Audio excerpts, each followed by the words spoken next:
Okay, so welcome to week 3 of the FDL. We're currently 2-0 and this week we're playing Lofus. Now Lofus has a pretty well balanced team overall with the mega duo of Mega Maushold, which you can use in Trick Room or in Tailwind from Noivern, and Mega Slowbro, which I believe is super underrated. He paired this with Sneasler, which is always a huge threat, and some pretty atypical offensive threats like Rotom Heat, Crocodile, Vanillux, Espathra and Avalok Hisui. In prep, I almost immediately noticed that the way I wanted to go was enabling Torkoal and Charizard in Sun, since his fire resists are pretty few and far between, basically the Rotom, Noivern and Slowbro, which are all manageable with the right coverage. To make this happen, I needed the right speed control, so the first answer was bringing Mega Aerodactyl with Tailwind, which enables Charizard to outspeed anything it wouldn't naturally, and it also hits Rotom and Noivern for super effective Rock Slide. Torkoal, however, needs some different speed control, so I brought Trick Room in the form of Runerigus, and since I don't have After You Chlorophyll Vileplume, I brought the next best thing, which is Choice Scarf After You Maushold. Lastly, I decided to bring a pretty bulky Dragonfang Archaludon to be able to take advantage of both Tailwind and Trick Room and deal devastating Dragon-type damage. So, that's the team, let's jump into the battle. Going into game 1, the plan was to try and catch Lofus off guard with the After You Eruption strats. I decided to bring Charizard and Aerodactyl in the back so that once the initial pair have gone down, ideally I can use Life Orb Solar Powered Charizard in Sun and in Aerodactyl's Tailwind to just clean things up. Lofus decides to lead Sneasler and Noivern, immediately activating Frisk on Noivern and finding out that my Maushold is holding the Choice Scarf. Now this makes things super awkward because ideally Sneasler wouldn't feel pressure to fake out Maushold since it can just CC, but now it makes it a bit more iffy. I decide to go for it anyway, and we do actually see After You go off before any kind of fake out, enabling Eruption to go off and deal massive damage to both of these Pokemon.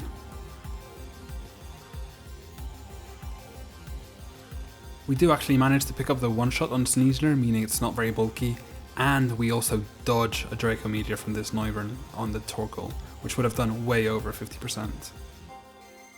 Lofus sends in a Espathra, and since we're still full HP on Torkoal, we're in a perfect spot to just click Eruption and After You again. So, we click After You, but we misclick into the Noivern. That's how you turn a great position into an absolute nightmare. Maushold with its Choice Scarf still outspeeds its Espathra after a speed boost, so we would have been set up for the whole game, basically pick up 4 kills on Torkoal. But it's not too terrible, thanks to Friend Guard we take the Lumina Crash decently well, and can return with an Eruption, which won't pick up any kills, but will leave Noivern and Espathra super low to clean up with something else.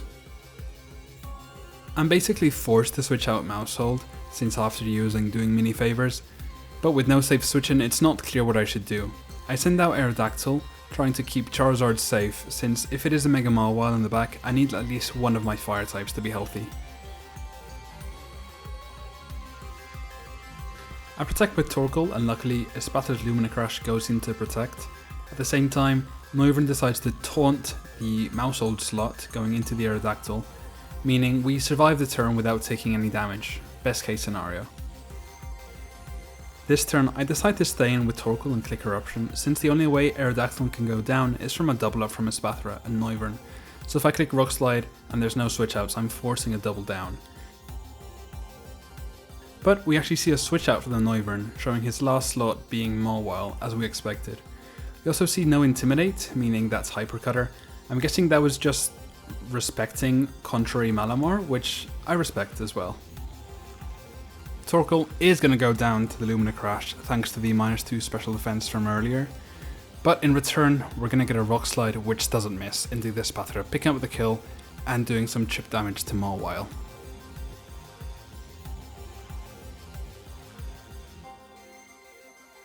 Here, with one turn left of both Taunt and Tailwind, I'm forced to send in Maushold. The reason is, if Mawile is jolly, it will outspeed Aerodactyl in Tailwind. I cannot protect because I'm taunted, and I need Aerodactyl to be alive to make sure that another Tailwind does not go up. So I click Follow Me and Rock Slide this turn since I'm forced to attack, and since Noivern is faster and can't KO Maushold in one hit, Aerodactyl is guaranteed to survive the turn.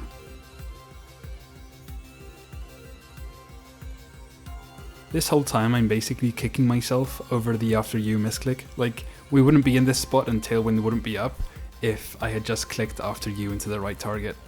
I think what happened is that I just spammed A, and apparently if your last target was an ally, I guess the target isn't saved the same way it would for a different attack.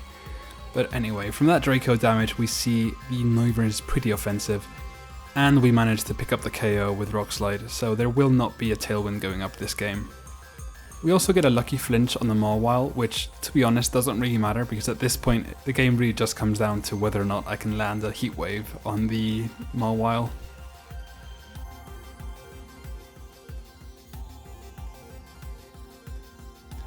Here, judging by the dual wing beat damage and the fact that this Maushold has Rock Slide, it is basically guaranteed that the only way we can win is by landing a Heat Wave.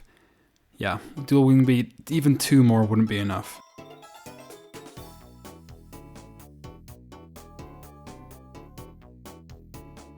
Yeah, this Charizard set only has Heat Wave as a fire move. We needed Solar Beam for the Slowbro, and Ancient Power is for Rotom Heat. So yeah, there's no 100% accurate, and even if I had Weather Ball, the sun has gone down, so... I click Rock Slide just in case we get a lucky flinch again, covering for a Heat Wave miss, but luckily we do manage to land and KO the Maushold.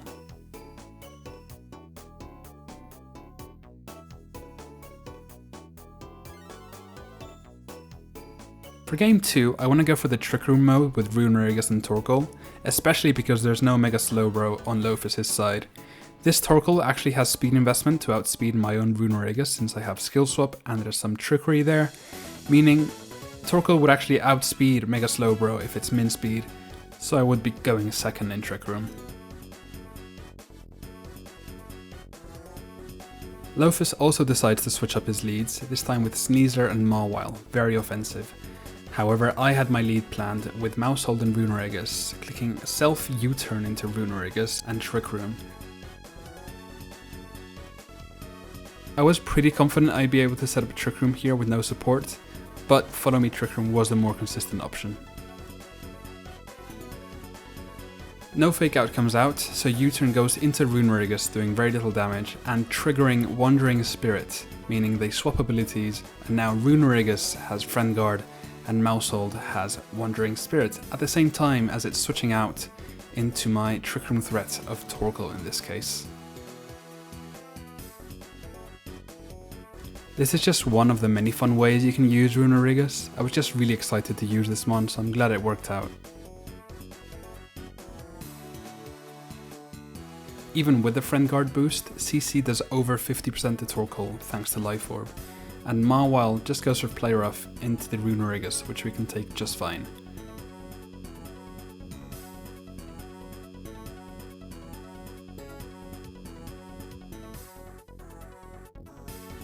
Here I decide to go for Weather Ball into Sneasler and Skill Swap into Maushold. The idea here is playing around Sucker Punch for Maushold, since a low HP Eruption wouldn't be able to KO, and Runerigus would go down to a Sucker Punch.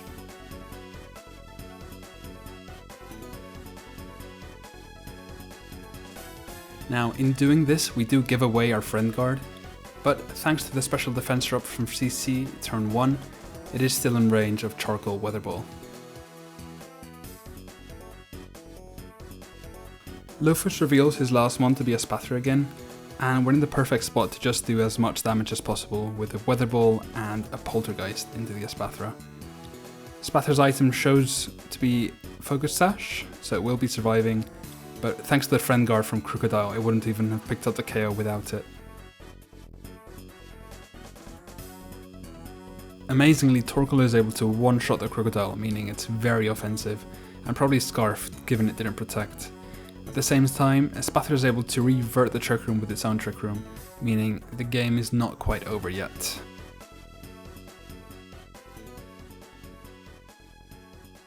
Thinking about the end game here, I have Maushold and Archaludon in the back.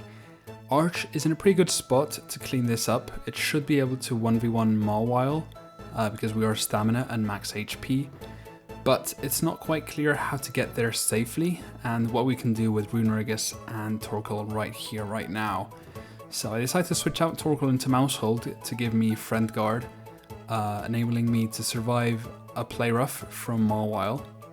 And I'm going for Skill Swap again into Mawile, trying to get rid of its huge power, basically nerfing its damage for the rest of the game.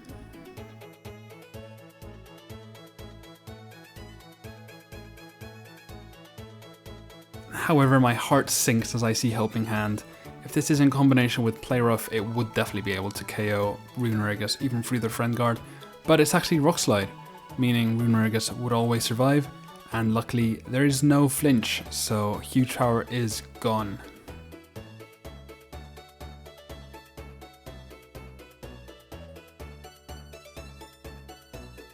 Now there's probably a few ways to play this out, but since I just gave Moxie to the Mawile, I want to make sure that it doesn't pick up any kills.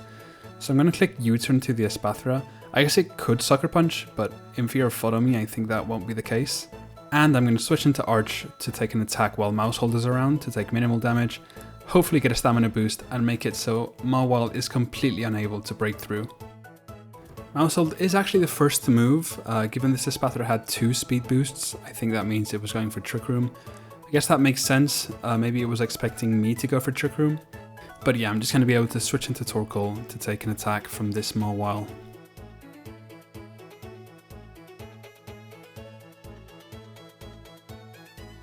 Adding insult to injury, we actually dodged the Play Rough.